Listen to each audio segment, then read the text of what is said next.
Welcome back to From Vision to Victory podcast with my special guest today, Adrienne Evans, who is a big-time Division One soccer player from UPenn. Thanks for coming out today. Thanks for having me. Man, I'm super excited. We got a lot to uncover. We'll go over your youth background, your college background, and just see what you're going to do after that. But before we get into the podcast, I'd like to discuss the two companies that are sponsoring the event. The first one is Say Less Meal Prep, which is run by Shelby Salvation. She's a Division or former Division One athlete that makes meal preps for people like me that are always on the go. And I imagine maybe even you use them in college. You know, you're always at the field training and then you have school. Meal preps are just great for people that are always on the go and have little time to prepare meals for themselves. And the second company is Planeta, which is like a Mexican ice cream, and it's a nice, delicious snack, or I want to say Scooby snack, that can help get you through the day, that fight off some hunger pains, and they are delicious. My favorite flavor is the Oreo one, and is delicious. Nice mom and pop organization run on the east side, and so make sure you check them out. So we'll get back to Miss Evans, our big-time guest today.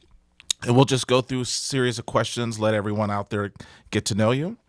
Where were you born?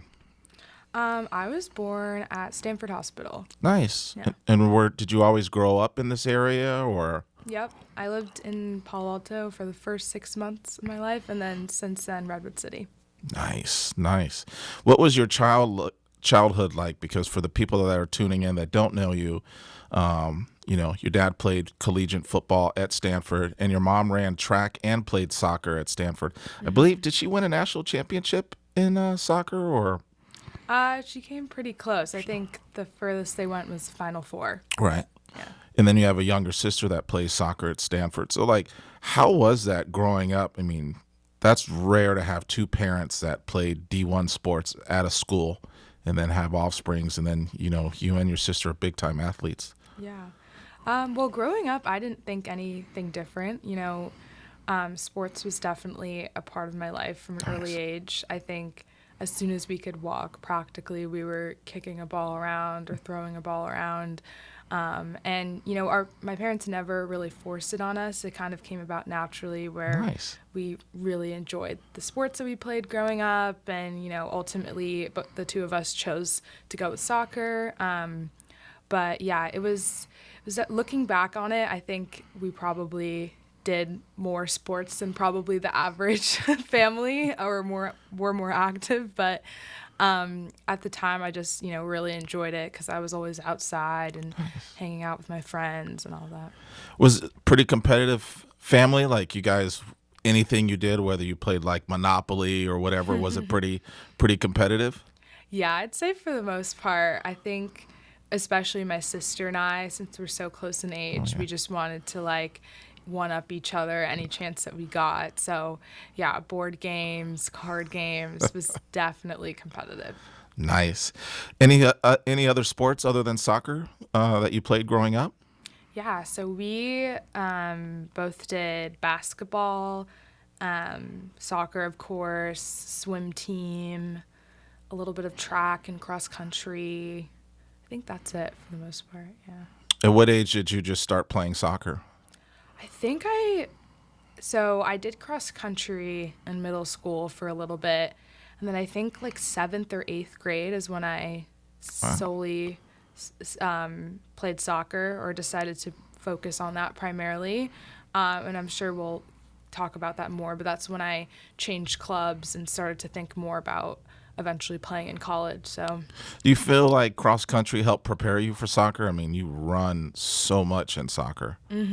Definitely. I would say I was probably my fittest that I've ever been in my life when I was doing cross country in middle school, just because, you're doing a lot of running, which definitely translates to soccer in a lot of ways. So. How happy was your mom to see you take up running, since, every time I see your mom, she's running around some track, or, she's still pretty active. Yeah, I think she was pretty pleased. She was actually the coach of the team. Oh, wow. So that helped. But yeah, I think she enjoyed to share that experience with us. we aren't huge runners now. Like we do it recreationally, but I think it's definitely nice to have made those memories running cross country with her as our coach. Your mom worked some magic on your dad. I would see him run around the track too. Mm-hmm. So she turned him from a football player into a track athlete. Mm-hmm. So, what clubs did you end up playing for growing up? So I started out at Juventus in Redwood City. Nice. Played there, from age 7 until I want to say 12 or nice. 6th or 7th grade is when I went over to De Anza Force. Well, before you get into Force, do you remember your coach at Juventus? Yes, I played under Coach Arturo. Oh, Arturo's he's big time. Yeah, he does a good job. Yeah, so he was my first coach. Played under him for a while. Cannot thank him enough for the foundation that he set for both my sister and I. Played with him, and we had a great team at Juventus. Personally, my team, we were always ranked really highly nationally, which I think for a club of that size with girls all local from the area, that was really cool. Like in hindsight, looking back at how we were able to do so well and play against the big clubs at that time in the area. So yeah, great time. A lot of kids from your neighborhood or school that played on that team? Yeah, my school, not too many kids from my school, but definitely my school district and the neighborhood. Everyone lived, within a few miles for the most part. We had a few people who commuted a little bit, but for the most part, we were all local to Redwood City. Yeah, that's the one thing is you play with these smaller clubs. It's more like a family, and then as you go to a bigger club, it still can be a family, but it's different because everyone's commuting in from Modesto or here and there, and so it's just it's still good soccer, but just a different feel. Yeah, for sure. So then you moved on to De Anza. Mm-hmm. Do you remember who coached you there? Yes, Andre Steza. Oh, nice. Yeah. So played under Andres at De Anza.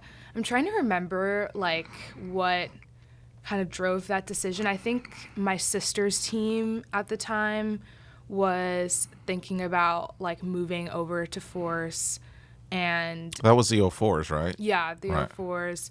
And then there's some parents or there's some girls on Elise's team who had older siblings who were already playing for Force, and kind of talked to my parents about what was happening over there and the college pathway. And at that time, my parents kind of sat me down and were like, what do you think about playing in college? Do you think this is something you might want to do? And I was like, yes, wow, no question. So you didn't even hesitate just a little bit, no, huh? There is no hesitation.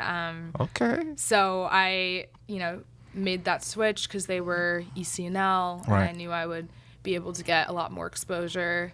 But it was definitely a big transition going from a smaller club to a larger club where you have girls from all over the region, and it was super competitive, a big emphasis on skills that I had, not really focused on prior to joining. So, but, eventually I made that transition, and it ended up being a good fit.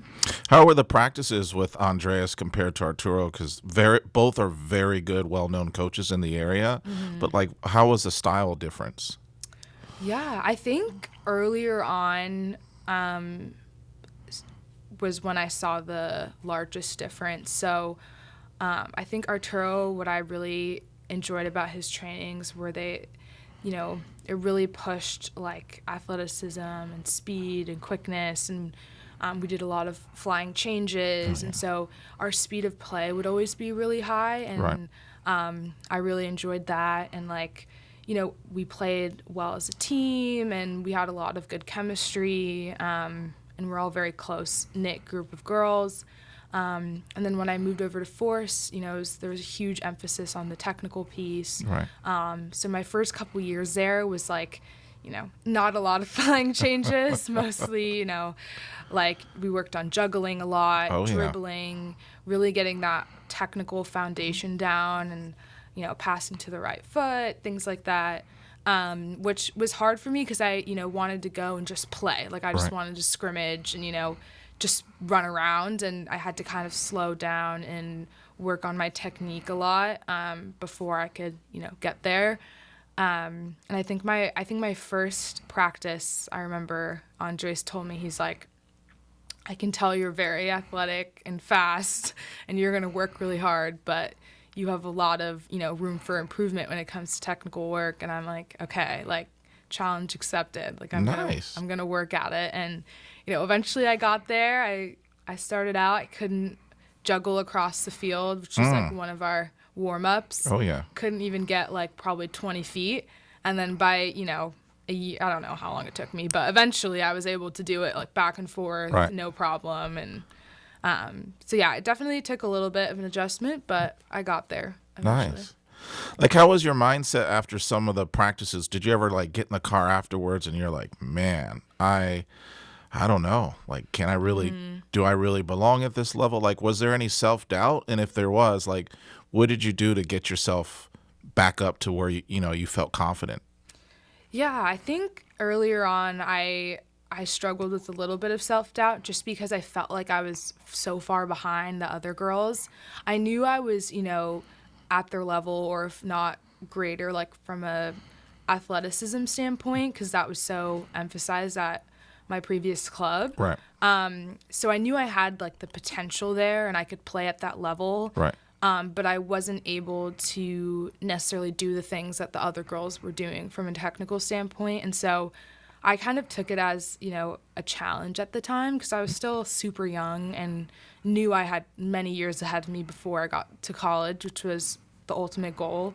So I kind of just stuck at it and, worked a lot on my own. Man, that's mature response. I love it. Man, so you stayed at De Anza, then the team ended up moving, right, to Quakes? Yes. And did Andre stay on as the coach? Mm-hmm. All right. And how was that adjustment? Because now you go from, at that time, Quakes wasn't a big club, but it was, everyone wants to play for the MLS Quakes or, the girls' side of it. So how was that move? It honestly wasn't that different. The training environment was very similar. I think the main change was with the DA. I don't know if this was just a DA thing or a Quakes thing, but all the age groups trained at the same time for the most part. Yeah. Which meant there was a lot of integration, which meant we like practiced with the younger girls a lot, or the older girls at the time when I was not the oldest yet, which was cool because I think that allowed everyone to kind of, get better. Like the younger girls got experience playing with older people. The older people got to get challenged by the younger girls. And it was definitely more convenient for my sister and I because we got to commute to the same place at the same time, which before we could drive was very helpful for my parents. I was going to say, they love that. Yeah. So that was nice. But I would say overall, like the training sessions weren't too different. We had a few new coaches come on staff, I think, as, product of like being with the MLS and coaches wanting to come over. And then we had access to some of their facilities, which was really cool, like their gym. Oh, nice. We got to go in there once a week, which was like big deal. You could like walk through their locker room and like see where all the pros played, which, at that age is the coolest thing ever. Yeah. So, No doubt. Now, for the people that don't know Andreas, he trains a little bit different. Most teams train as just like one team, but Andreas trains like stations. Can you walk us through like a typical day or a typical training session? Yeah, it's been a minute, so I'll try to remember. But we would start off with like a warm up with the whole team. Very like regimented warm up. Like you had to be locked in. You'd get in trouble if you were messing around and talking, but. Yeah, we do like a basic warm up, and then usually we would start with a passing drill that everyone would participate in, and then we would break out into stations. So there'd usually be a dribbling station with cones, and then maybe like a small-sided station, and then a passing drill, like a larger passing drill, and then maybe like a shooting station. Nice. So, and then you would have your group and then you would rotate around to each of them, which was a pretty productive way of structuring the session, just because you got to work on a lot of different aspects of your game within one session. So yeah, that's how it went. Do you prefer one style over the other? Because, most, like when I train my teams, it's just, we train together. The theme of today is X, Y, and Z. We work on those things. But with the stations, you're working on multiple topics at one practice. Yeah. Do you have a preference? I think I like a mix of both. Like I think once we got older with Andres, it became like maybe stations once a week or something like that. Okay. And then the other days we would stay together for the most part. Again, it was a while ago, so I'm not totally sure if I'm remembering correctly, but I think it does help to have a theme for a training session. In college, it's a lot like that. Oh, yeah. Because you have very specific priorities and you have a short period of time to like make adjustments.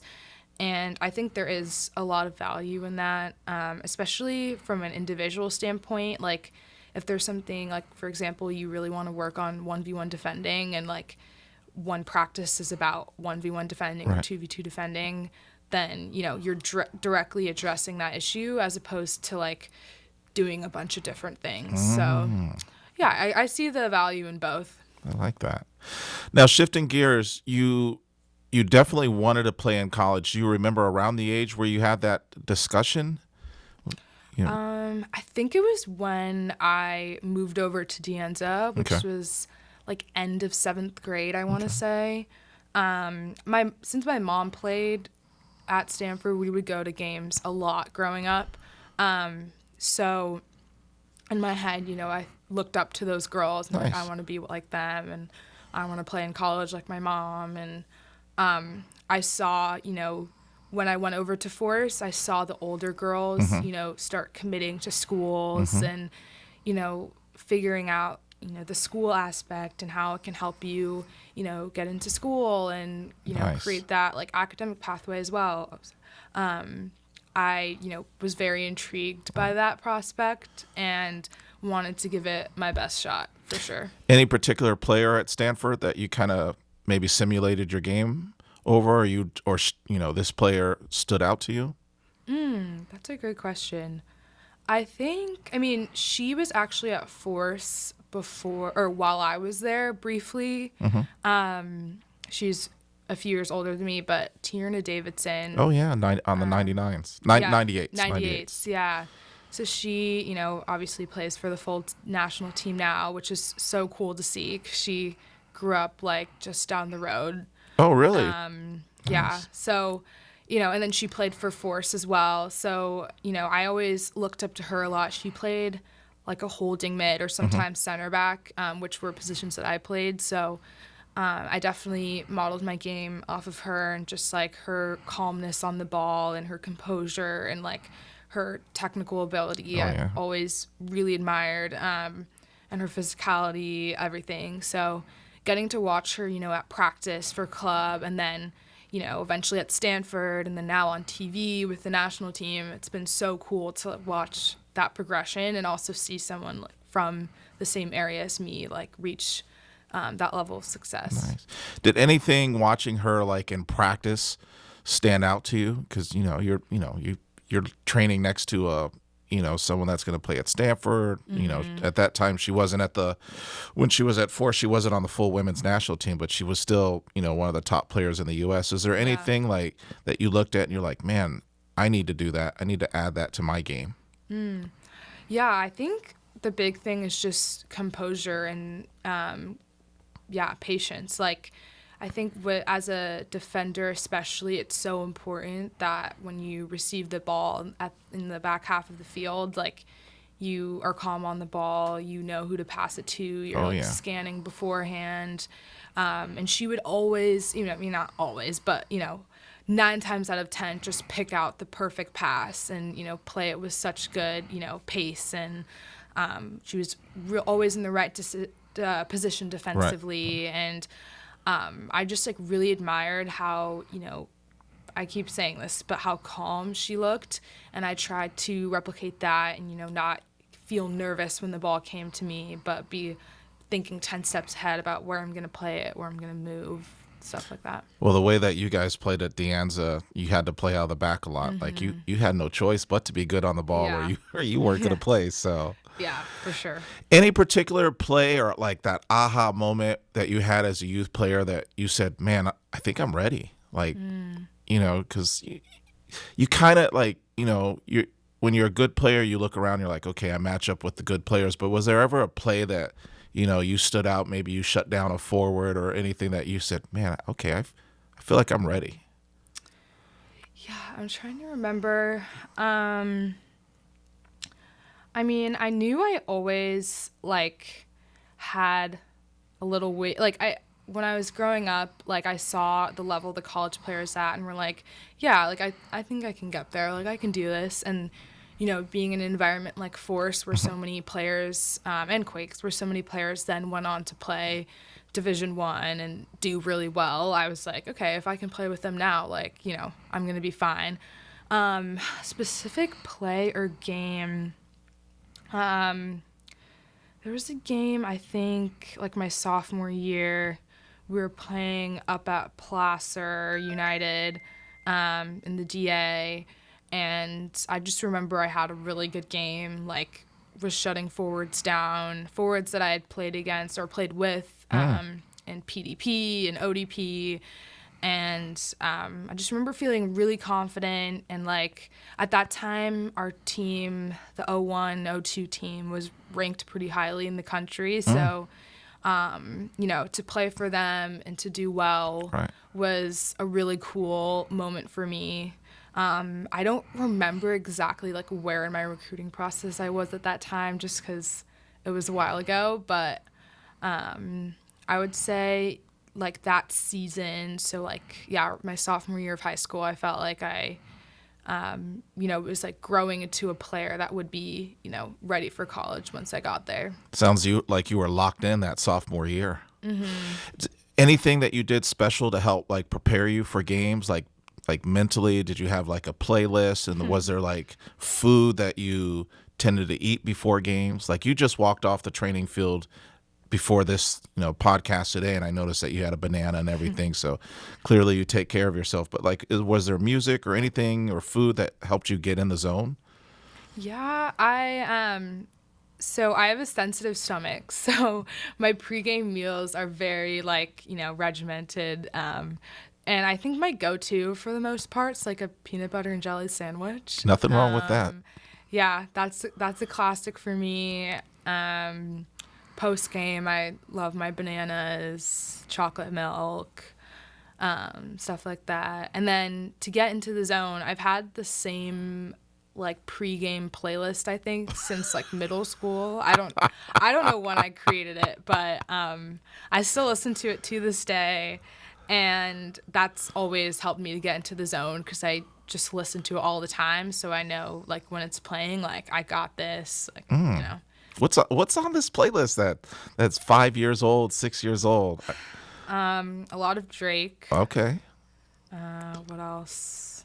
I'm blanking. Rihanna's on there. Nothing wrong with Rihanna. Beyonce. Okay. Yeah, a lot of rap and R&B. So.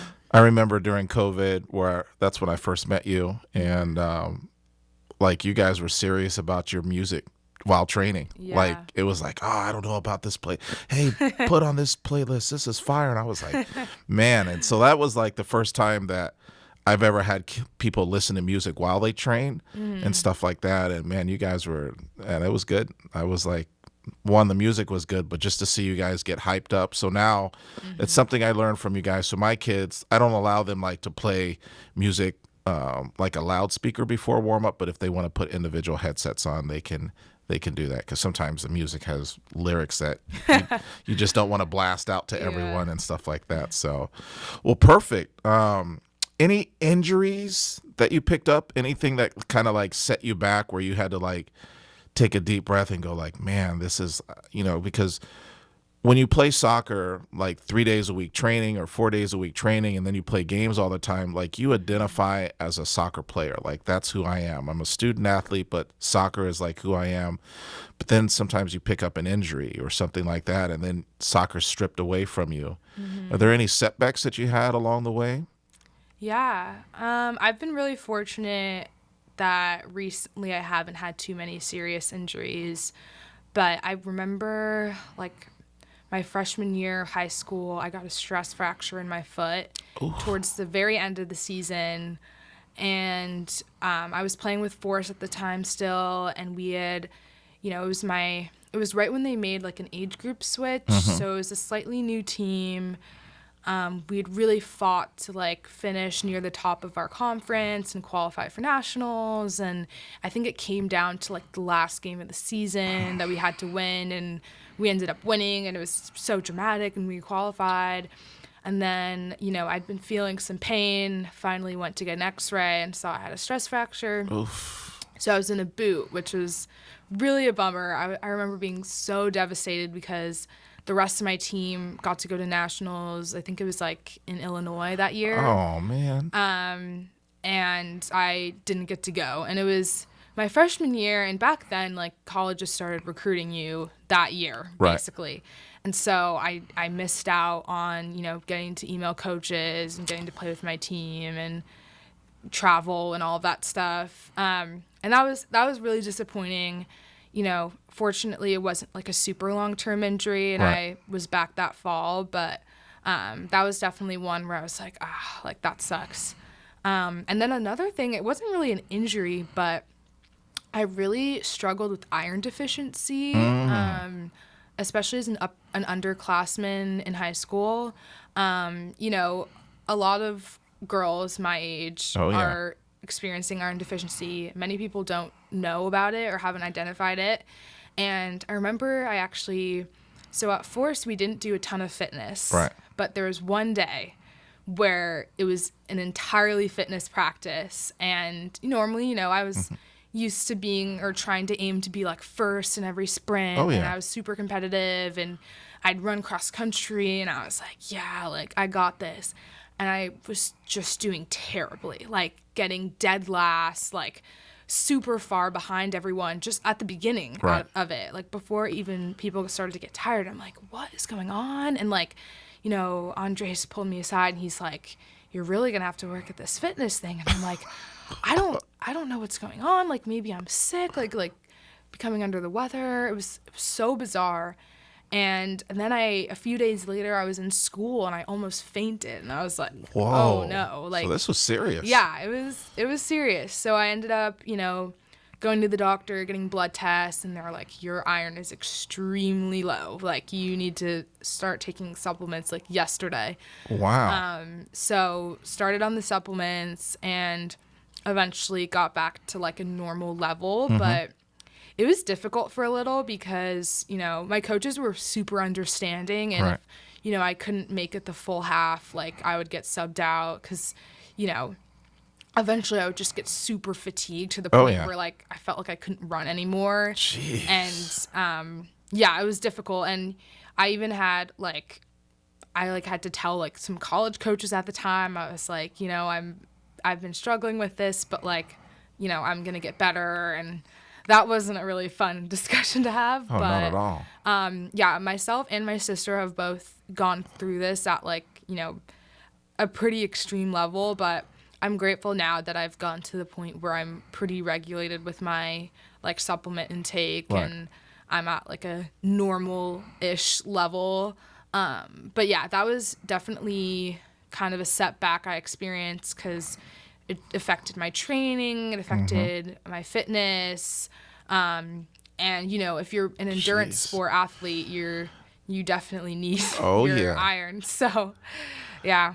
Man, I had no idea, and it's pretty common. And when I coach players, 5 minutes into like fitness, some of the kids will be dragging, and I'll have a talk with them like, hey, what's your sleep schedule like? What are you eating? And if it continues, then, I'll say, hey, you should have an iron test. And it's pretty common. I usually get about 2 to 3 kids probably per team. that have that deficiency, and they don't notice it as much because they're just kind of always tired. But once they start taking the iron supplements, like they notice, they're like, wow, I feel better. I feel more endurance. I can, I don't need to, like you said, like get subbed out after a half and stuff like that. So, wow. So how was your recruiting process? Because for some people, they don't know, like in the last couple of years, the process has changed. When you were going through it, like you could verbally commit as an 8th grader. Yeah. And then like, the NCAA got tired of like 8th graders feeling pressure. I know when like you trained with JoJo and Lily, they all committed as sophomores. And so how was your recruiting process, and did you have to put together like highlight videos and send out emails? What was it like for you? Yeah, so it was definitely still the Wild West when I was going through it. That's a great way to put it. Yeah, there were 7th, 8th graders for sure who were verbally committing at the time. And so I definitely felt the pressure early on.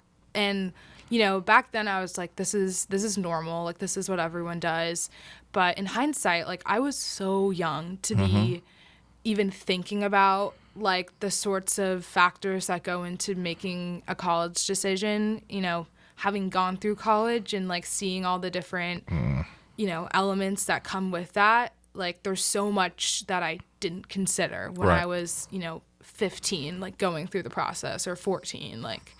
So I would say I first, like, we were fortunate that it was such a big club, and like we had a lot of, eyes on us because our older teams were doing so well that we would have, occasionally college coaches come out to our training sessions, and, from there we would hear about interest from coaches. And I had girls older, like a year older than me, committing when I was still like 8th grade freshman year. And so I was definitely, like reaching out to coaches, I think as early as like, my freshman year of high school, for showcases and things like that. And then I ended up committing to, I can probably mention this. I ended up committing to Pepperdine, verbally committing my sophomore year of high school. Or summer going into my junior year. After like what was a long recruiting process at the time, which like looking back on it was not long at all. Like, I think I had probably gone to like, 4 or 5 college showcases at that point, and like was already feeling like a ton of pressure to make a decision. And so, I committed there at the same time that like a lot of other girls on my team were committing, and I was still on the later side, which is crazy to think about. But yeah, I was definitely one of the later girls on my team to commit. It was a great like situation at the time. Like, I really enjoyed my visit there. I really liked the coaches. It felt like a good fit from a soccer standpoint. Beautiful campus. Beautiful campus. Yeah. So it had, everything that like a 15-year-old girl, could want. That's crazy though. 15 and you're having to make, you can't even vote. Yeah. You can't even vote. You're making these life decisions. Yeah, for sure. So I was committed there for a year and a half, and, in that year and a half, I grew a lot as a person, and like learned a lot about what I wanted out of life and what I wanted out of school, and kind of where I saw myself going post-grad, and kind of came to the conclusion that Pepperdine wasn't the best fit for me anymore. There were a lot of aspects of it that I thought, I would really enjoy. But it didn't feel like totally right. And when you're making a decision that is that important, you want to feel certain, or at least as close to certain as you can. Yeah. And that's always my biggest piece of advice for girls that are like going through the process. And I've actually, mentored and shared this advice with people on my sister's team, and like anyone who, asked me, because you definitely want to think about it as if soccer wasn't an aspect of this. If you were to get hurt, would you still enjoy, going to this school? Oh, yeah. Would you feel like it's the right place for you? And ultimately, I felt like I couldn't totally say that. And so I then kind of reached back out to coaches that had contacted me in the past or that I had contacted, and kind of restarted my recruiting process in a way, a lot later than what is normal. Right. I would say like now it's probably a little more common just because of the rule change, but at that time it was super late. Oh, yeah. And then that's when I reached back out to Penn, who I had been in contact with like really early on in my process. But at the time, I think I went on a visit and I was like, this is too far from home. Like, I'm a California kid. I don't want to leave. Like, I don't want to live in a city. That's scary. And then, do we even talk about the weather? Woo. Yeah, the weather. So, but then once I got a little older, I was like, okay, I could see myself doing this. I want something that's different than what I'm used to and what I grew up around. So, and then Penn is an amazing school. So it was kind of a no-brainer at the time. So, yeah, it fortunately worked out for me. And I think, I experienced something that I think a lot of girls might experience like a year into school. They like get to the school they committed to when they were really young, and they're like, this is not what I was expecting. And then they end up transferring, which it's great that that's an option. Right. But I'm fortunate that I kind of came to that conclusion a little bit earlier so that I could, start at a school and end up being there for 4 years. Did you get if it wasn't Pepperdine, if it wasn't UPenn, was there any other school that you think you would have went to? That's a great question. I don't think so. I mean, like, hypothetically, yes. At that point, I started looking, at other Ivy League schools. I was recruited primarily by, West Coast schools and West Coast conferences.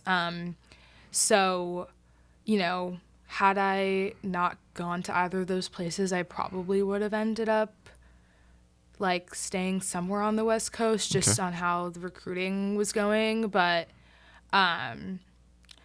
yeah, I don't know. It's weird to think about that. It kind of just, it fortunately just really worked out, I don't know. I'm a Christian, so I want to say that God was like, yeah, Penn is it. This is what's going to happen. And, fortunately I ended up there, and it was, a great decision in a lot of ways. So, well, good things happen to good people. Mm-hmm. If you weren't going to go to an Ivy League, where the academic standards were really high, was there anything else that you were looking for in a college, in particular? Well, soccer was definitely a huge element. I wanted to play for a school that was competitive and had, high aspirations, and had, a competitive training environment. And then location-wise, I was looking mainly at schools that were either, on the West Coast or in an urban environment.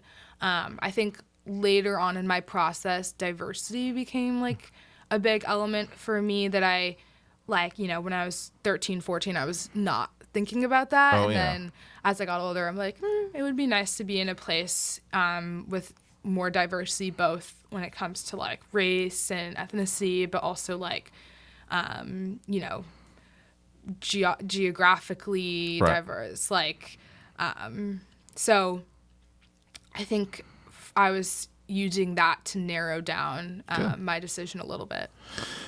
Back when I coached JoJo on the 99s, kids would end up not on that particular team, but in that age group transfer because, you're making a decision as a 14 or 15-year-old. Mm-hmm. A lot of the coaches that they signed up to play for weren't there by the time they graduated, or what they thought they liked in a school wasn't what they liked as they got older. And so you saw the transfer rate just so high and things like that. And then, it's the first time that they've been courted by someone, and these coaches come in and say, hey, we want you to play for our school. Yeah. And the kids go, oh my gosh, like it feels great to be wanted and stuff like that. And so they commit to a school they're not ready for. A lot of West Coast kids, go to the Midwest where the weather's different. The school, it's going to Tahoe and skiing on the weekend and then coming back to 70 degrees is much different than like 30 degrees for a couple months. And like at Penn, I think there's times during the season you train indoors or something like that just because of the weather. And so like some people, they don't think about it. They're like, oh, I like to ski or snowboard. And it's like, look, like it's different doing that and then coming home compared to that is your weather for like 3 months. Yeah.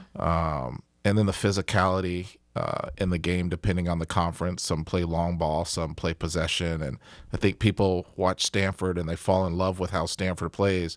That's not how all the teams in the, not the same style that everyone plays and stuff like that. So, but it sounds like you're doing well at Penn. What's a typical, for people that are thinking about going into college, what's a typical day for you in season as a student athlete?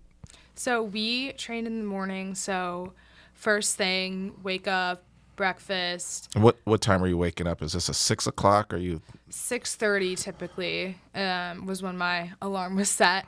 And how many times, be honest, did you hit that snooze button?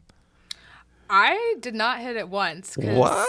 Okay. I had a roommate with a car, and the facility that our locker room is about a mile from my house. So you could walk it, but like it was nice when my roommate could drive us. And she was like leaving the house at 6:45 on the dot. Like if you were not in the car, you were being left behind. Oh, I love it. So I couldn't hit snooze or else I was losing my ride. So yeah, out the door pretty early. Training would start, we would start warming up at 8 usually. Train until like 9:30, 9:45. And then quick shower, go home, eat breakfast, go to class at noon, I think was when my first class was. Class usually until like 4 or 5 every day, depending on the day. Fridays I didn't have class, which was really nice. And then if we were at home, during the first part of the season, we played Thursday evenings or Wednesday. So we would finish class, go from class to the locker room, play the game, go home. And then we played Saturdays in conference. And then if we traveled, if we had like an overnight, we would travel on the Friday. And sometimes we would train on the road. Sometimes we would train like before we got on the bus. Right. So yeah, and in the Ivy League, you bus everywhere. So we had some pretty long bus rides, for sure. So you really have to download those shows, get that music queued up, because it's a long journey to get to Dartmouth or Cornell or Brown. Yeah. You were living the bus life for a little bit. Yeah. Any memorable games? I mean, you still have a senior season left, but any memorable?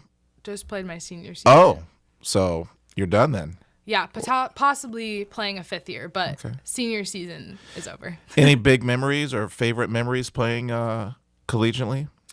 Yeah, I think, this is definitely recency bias, but I would say there's 2. So last year we came out to play at Berkeley, and I have a lot of friends from high school who go to Berkeley, so to see them and have them come to the game and then have my family be out there and to get to play in front of them was really, really cool and special.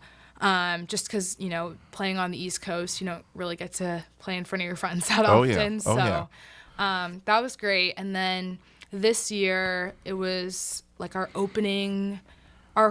would say like the entire opening weekend of season was a great memory. Because we started 2-0, 2 shutouts, and we were playing in front of, I think they put our games on the new student orientation schedule. Oh. So, normally we get fans, but it's not, packed. Right. But we had a ton of fans. There was, standing room only, and, it was before classes started, so people, didn't have anywhere else to go. But, to play in those games and be a part of the group that got us a shutout and start the season off 2-0, I think for the first time in a few years, was really cool. And I think my dad was at one of the games. Nice. And so that was super special to have him there, given that it's, far for him to travel out there. But that was really cool. And we got to play, I think we played Delaware, which is one of our like local rivals. Right. So yeah, that was great. Man, Brown has been a thorn in your guys' side. I mean, the coach there, she's done a good job. Mm-hmm. She's really turned that program around, and I think they won league like I don't know, 4 times. Yeah. Yeah. Brown is very good. We, every time we would play them, it would go down to the wire, and unfortunately we would end up losing like 1-0 or by a single goal, and we were right there, and they would get a free kick or something at the end of the game, and it was always this dramatic finish. But yeah, they have a formidable team. They're losing a few key seniors this year, so we'll see what happens next year. But they were definitely a force. Nothing like a long car or bus ride home after a loss. That just makes you could hear a pin drop sometimes, and you're just like, I know. I'll drive to Sacramento or Davis for a game, and if we lose, I'm just like, man, that hour and a half home is just miserable. Yeah, miserable. So, who was the best youth player you ever played against? It for sure has to be Trinity Rodman. Her SoCal Blues team, O2 team, which is unfortunately my age group, was just at a different level. I remember I played against them with Juventus a few times, because we would always go down to Blues Cup, right?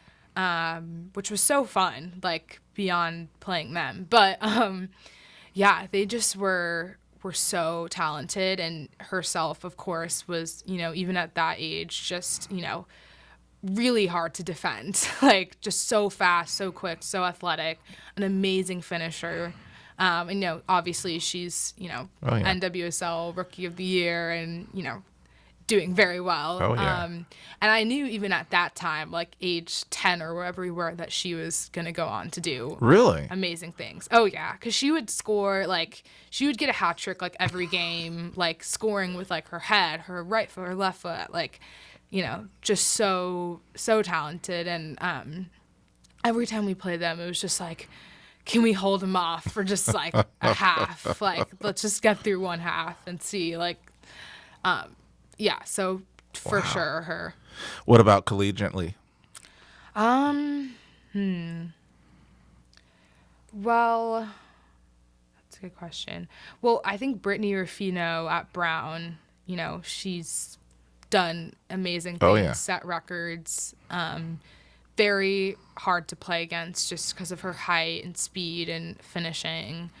I'm trying to think about it's funny because a lot of players from here actually go out to the Ivy League, and so you see some familiar faces. Like, there's definitely some girls we played against from Mustang were big rivals growing up, or MVLA, or all of these clubs around here. I'm kind of drawing a blank. Brittany's definitely like up there as. She was big time. Yeah, she was very big time. Well, you touched on playing at SoCal Blues. I'm sure you played at Surf. How was it playing at those events? Because those are like, everyone kind of gets up for Surf, whether it's Thanksgiving Surf. I mean, the bigger one is, of course, is the summer Surf. But how was it for you playing at those events? Yeah, those were really fun times. I think, especially at the younger ages, it was such a huge deal. Nice. If you were working towards Surf the entire summer, it was like, Surf's coming up, and you got so excited to get the merch and to like see your name on the wall, and go out to those fields, and every year it was like, what could happen, like how far are we gonna go this year? And the competition was really great. It was stacked. You had all the good SoCal teams, all the good NorCal teams that would go down. I have nothing but fond memories. I have, a few bad memories of us, getting our butts kicked by a really good SoCal team when, like our team was good at Juventus, but we weren't quite, at the same level as the SoCal Blues it's and next the level down San there. Diego Surfs. As we got older and when I played with Force, we were definitely like hanging with those teams. Right. But earlier on, we would just go down to have fun and be a part of it and experience, playing at that level. And I loved it. It was just fun. You were hanging out with your friends. It was summer and. Yeah. What's your fondest memory of being a youth player? Funnily enough, I think some of my ODP experiences were some of my most fond memories. So whether that was with like the NorCal team and going out to Arizona for the little regional showcase. We had such a fun group, and I ended up playing club at some point with most of those girls, just like eventually. But it was just a really fun group, like high level of competition. And it felt like, you were playing for this like bigger thing and you were at this next level, and it was, you would do the whole tryout process and all of that. So it was like cool if you made it past a certain round or whatever.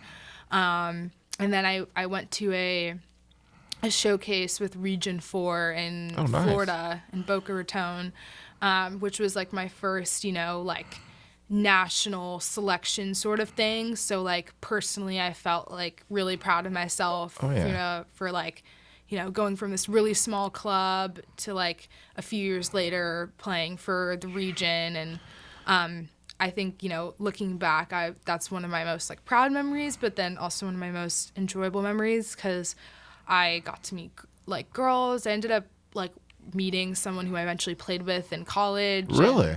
And, just in like a chance encounter. So like, it was really cool. And some of the connections I formed there, like I still, will talk to those girls occasionally. And When I talk to JoJo, sometimes she'll bring up the memories from ODP, and I always feel like it's unfortunate that people don't do ODP just because of their club. The club, for whatever reason, doesn't support it. But I'm like for you got to go to Boca Raton, and JoJo, she made the regional team, and she went to Costa Rica. So it's like all these cool little things. And club's different. Like if you're a good player on your club team, like even though your club team officially may have tryouts every year, you're going to be on that team. Whereas ODP, like, you put on that bib and you're, number 140 on the back of your bib, and you're really having a tryout. I think it's healthy for kids because I think one of the reasons why people transfer so much in college is they get into this comfort zone where they're good on their club team. Well,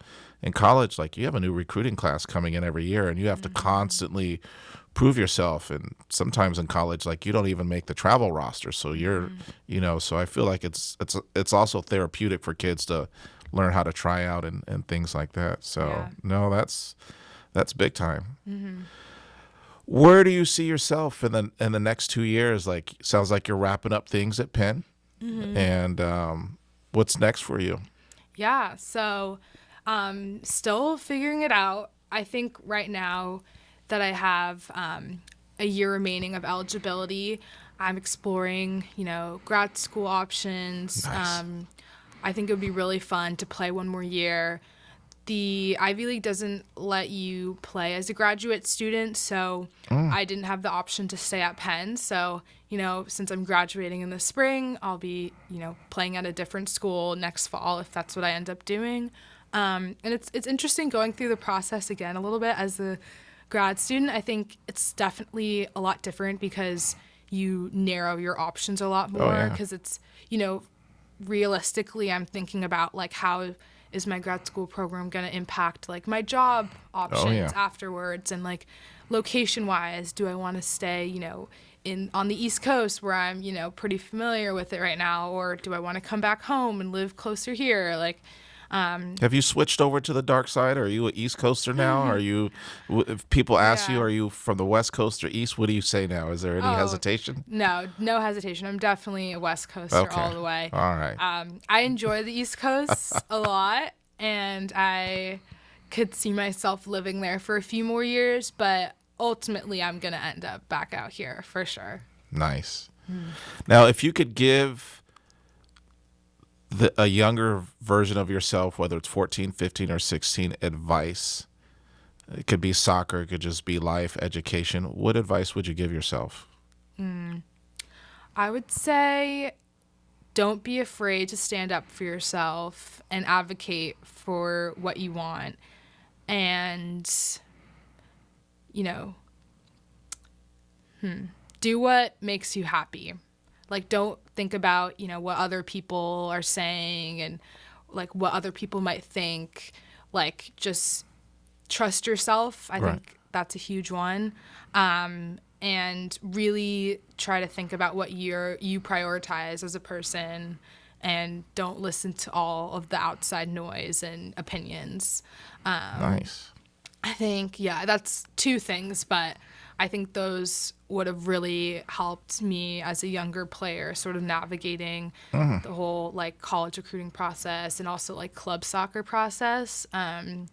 Because there's a lot of opinions about what you should and shouldn't do. And I think, some of the time I kind of got lost in that a little bit. And that was frankly probably a waste of energy and stress when I could have just been, focusing on my path, my journey. And yeah. You only get that with maturity, though. I mean, everyone goes through it. And it's better to have that happen at a young age than, 20s, 30s, and 40s and stuff like that. So one of the things that's always impressed me about you and your sister and just your family as their support system is how you just go out and you constantly strive to get better, because there's a lot of kids that come home during their Christmas break and they take it as a time to relax and spend time with family, which that's always important.